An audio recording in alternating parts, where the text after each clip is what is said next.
Hey, how's it going guys? I'm Ruse and welcome back to my channel. I hope you are doing well. For today's deck showcase, I am not going to show you more Nightfall decks, but I'm going to show you one of my favorite Shikigami, Senhime. She was from the last pack, but I didn't have the chance to showcase her until now. So without further ado, let's jump into the deck rundown, shall we? Mono Blue Stun deck is in a weird place right now. They have all the tools to deal with almost every possible situation, but it struggles to actually finish off the opponent. So this is my attempt to make Senhime works in this very ruthless ranked meta. First off, we have every sniping Shikigami best friend, Taishakuten.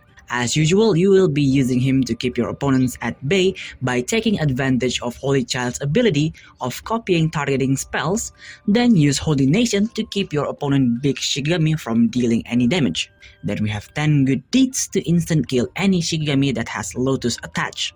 Then we have Yukihime as our general stats buffer and stun engine.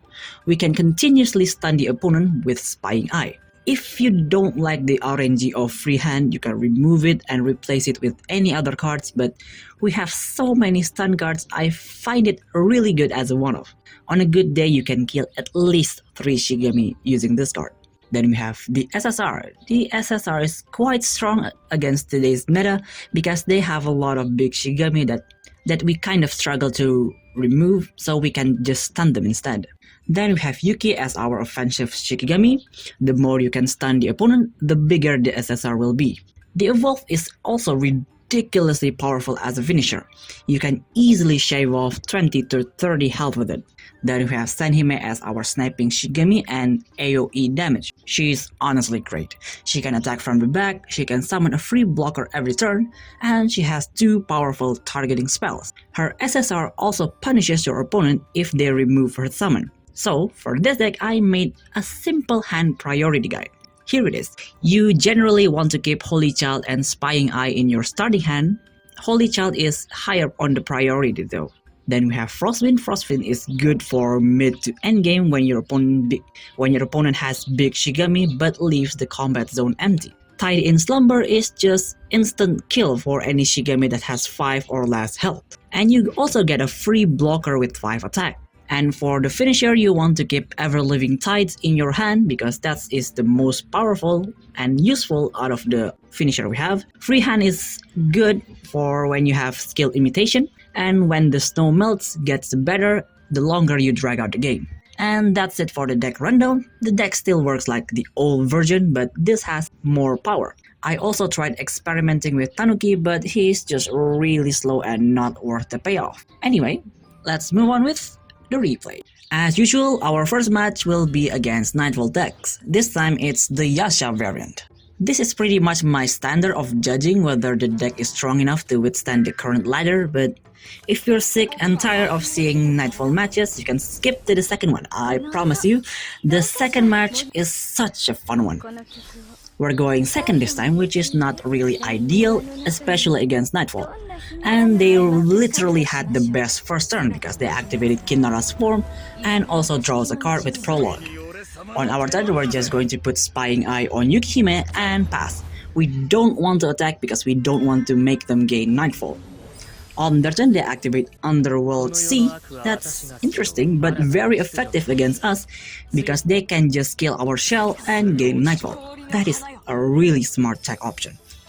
On our turn, we activate Bestowal on Kubinashi to draw a card, then activate Frost Dance to kill their Kubinashi. After that, we attack one more time just to damage their field and pass. On their turn, they immediately activate Slaughter, killing our Yuki. But then they will switch with Ether Moment to attack us and pass. This is clearly a bait. They want us to kill her so they gain Nightfall. On our turn, we will take a bit of a risk. We activate the shell, then activate Tides in Slumber, targeting their Kinnara. Thankfully, they didn't land luck check and Kinnara is dead. At the end phase, Yukihime will stun Ethan Moment.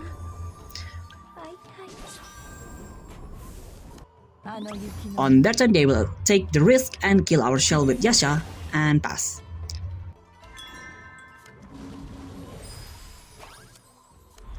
この世の善は私が作る。On our turn, we're just going to take the safe route and activate both Chance Stream and Holy Nation. The projectile from Yukihime will kill their Yasha and we will pass. On their turn, they put Skeleton on Kubinashi, they will direct attack and the extra damage will hit our Senhime. Then activate Flying Cranial Banter to kill our Shell and draw a card.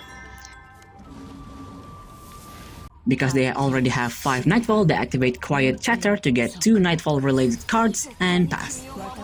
Next turn, Kinara revives, so we don't want to put Holy Child just yet. So we activate Snow Chaser to stun their Kubinashi and attack one more time to kill him and pass. On their turn, as we expected, they activate Horn Voice to kill our Yuki, then put another Palace Silence Hall on her and pass.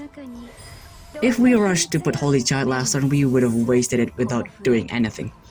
On our turn, we activate Chant Stream, then activate another Tides in Slumber to kill their Kinara. The reason I didn't activate Holy Child so we can have 2 attacks is that if we kill Ethan Moment, Yasha will revive and immediately gain 1 attack, and we don't want that to happen. On their turn, they will evolve Yasha, then activate Thunder. Because they have Nightfall 10, they will gain the first move, so they didn't take the damage and they pass.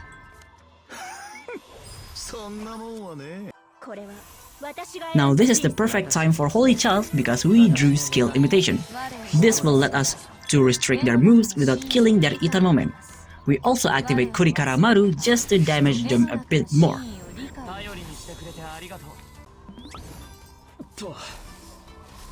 On their turn, they will evolve Kubinashi, then direct attack. Thankfully, they don't have Nightfall 7 yet, so the extra damage will only hit our Taishak 10 and pass. On our turn, we put Ever-Living Tides on Senhime, then activate Chance Stream, that will stun their Kubinashi. Then we activate 10 Good Deeds on their Yasha, that will kill him and Ethan Moment, but also revive Kinara.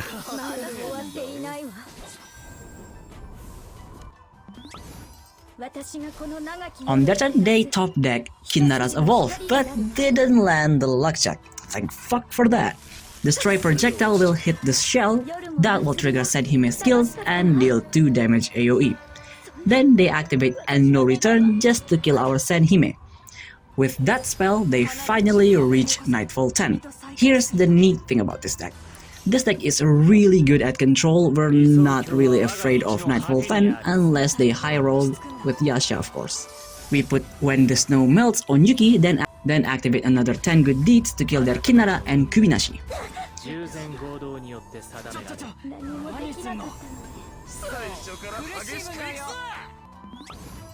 On their turn, they activate their last Quiet Chatter, then attack with Ethan Moment and pass. I'm guessing they're either saving it for when we get to low health, or they get Kinara's and Kubinashi's card. On our turn, we're just going to attack with Yuki, leaving 1 orb just in case they attack with Yasha. I also made a misplay here. I should have saved that Kurikara Maru for when we need the extra projectile. On their turn, they tried to attack with Kubinashi first, but we have Snow Chaser to stun them, so we didn't take the damage. Then they activate Plunder just for that draw effect, and because they have Nightfall 10, Yasha's form activates from the deck, reviving him and moved him to the combat zone. This is very troublesome and kind of dangerous because if they have enough combat cards, they can high roll and defeat us. So we will try to get his health a little bit lower by stalling with Chant Stream and putting another Spying Eye on Yukihime and pass. On that turn, they put Snowy Dead on Ethan Moment, then move her forward and pass. That form is very annoying. And they also want to stall just to dig through their deck for the combat cards. We will not take the bait, so we activate Chant Stream and put another Holy Child just to gain 1 charge and stun the Ethan Moment at the end phase. On their turn, they will just attack with Yasha and pass. Oh yeah, they are definitely stalling. On our turn, we top deck another Holy Nation, so we activate that, then attack with our Taishak 10 because he has the second highest at stats and pass.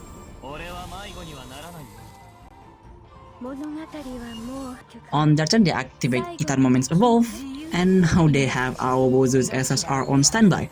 Then they will kill their Yasha just to remove the Lotus and pass.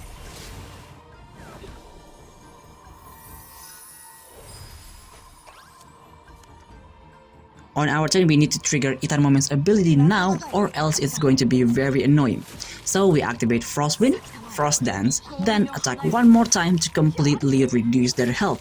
If they didn't activate the evolve, we would have won right there and then. But since they did, they nullified the last attack by killing Itamomo, and with the form effect, she revives again and we pass.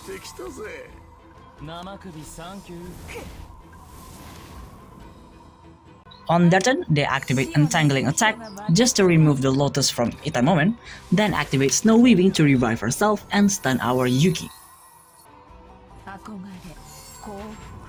But with that move, they finally sealed their fate. On our turn, Taishaktan attaches Lotus to Itamomo, we activate Chant Stream, then activate Tide Dream on Yasha. That will deal 3 damage targeting projectile, 6 damage normal projectile, and 2 projectile from Yukihime, and with that, we win the game. Our second matchup is against this really weird Tamamo Shuten deck.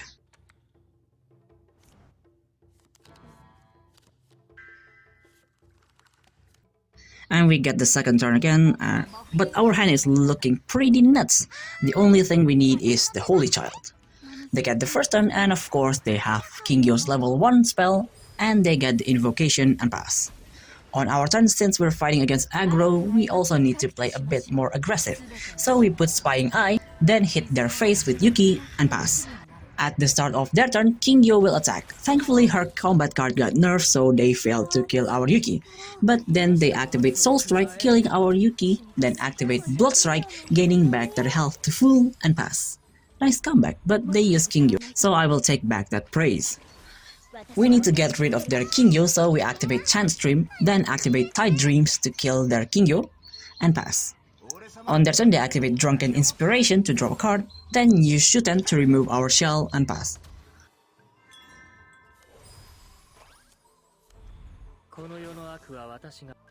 On our turn, we evolve Yukihime, then target Bestowal on Tamamo because we want to set up for Holy Child next turn. Then we kill their Shuten with Senhime, so that at the end phase we can stun them with Yukihime. On their turn, they activate Tamamo's field, then put Prayer on him and pass. That field is actually spicy if they can pull it off. If is the keyword. On our turn, we activate Holy Nation, then activate Chant Stream. That will poke them for 2 projectiles and pass.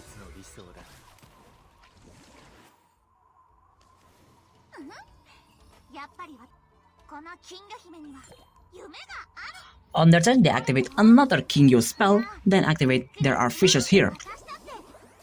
After that, they killed our Senhime with Blood Rage. Tamamo triggers his form, but because we have Holy Nation, it didn't deal any damage.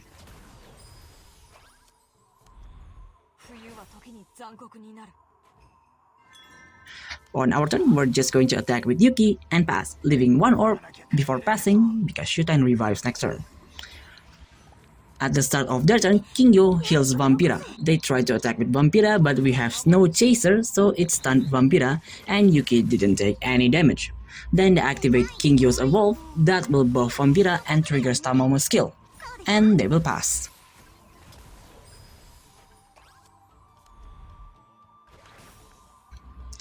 On our turn, we activate Snow Dance to kill their Vampira, then deal 4 damage to them with Yuki, and at the end phase we stun them again and pass.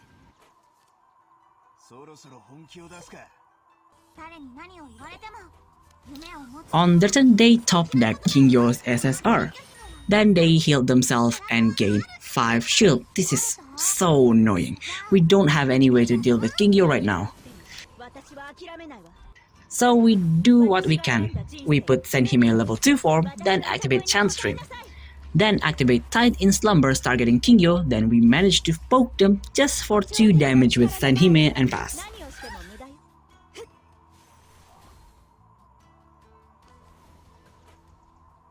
At the start of their turn, they will heal Kingyo and themselves. God, I hate Kingyo so much. She is just stupidly powerful. They will evolve Shuten, then smash our shell. Tamamo skills trigger, dealing no damage. Then they put Divine Child on Shuten, gaining Unyielding and Pass. Not only we need to deal with Kingyo, now we also need to deal with Shuten ridiculously high attack and piercing. On our turn, we activate Stone and Snow, then attack with Yuki just to stun their Shuten and Pass. At the start of their turn, Kingyo attacks our Yuki and stuns our Yuki. Then they kill our Yuki with First Embrace, that will trigger Kingyo again, dealing 4 damage straight to us. Then they attack with Vampira, destroying our Holy Nation. That will also trigger Tamamo skill, dealing damage to Taishakten and Yukihime and us. Looking really bad, guys. I'm not sure we can come back from this. On our turn, we activate Chant Stream, then activate Tide in Slumber, killing their Kingyo. Then we finally kill their Vampira with Senhime range attack and pass. I guess we just have to eat that 17 attack piercing Shuten next turn. On their turn, Tamamo will switch the form to the SSR, that will trigger and kill our shell.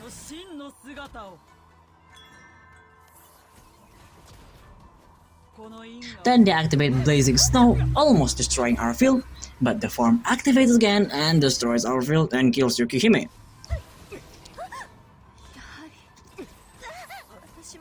And they will pass. On our turn, we top deck another 10 good deeds. Alright, we're going to gamble. We kill their Tamamo first, and we trigger Taishakten's skill, so of course we activate another 10 good deeds, killing their Shuten and pass. On their turn, they can't do anything, so they will pass. On our turn, we top deck when the snow melts, so we activate it and deal 10 damage to their face.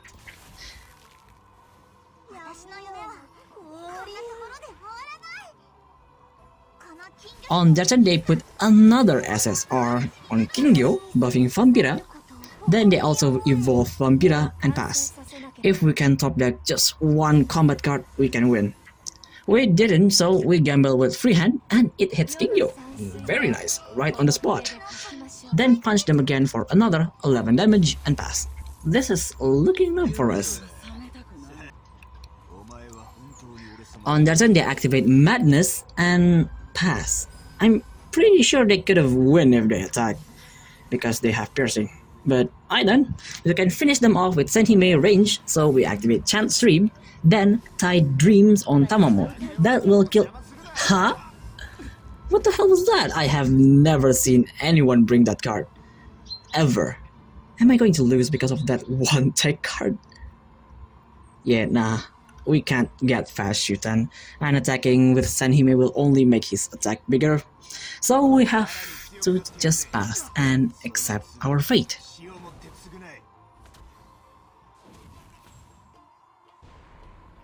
Well, that's all for today's video. I certainly hope you enjoyed it. We lost the last match, but that was a really fun one. It's a really good back and forth match. So let me know down in the comments what should I do next. And if you want to support the channel, I have Patreon and Ko-Fi links down below. As usual, if you have any kind of feedback, leave it down in the comments, and see you next video. Bye!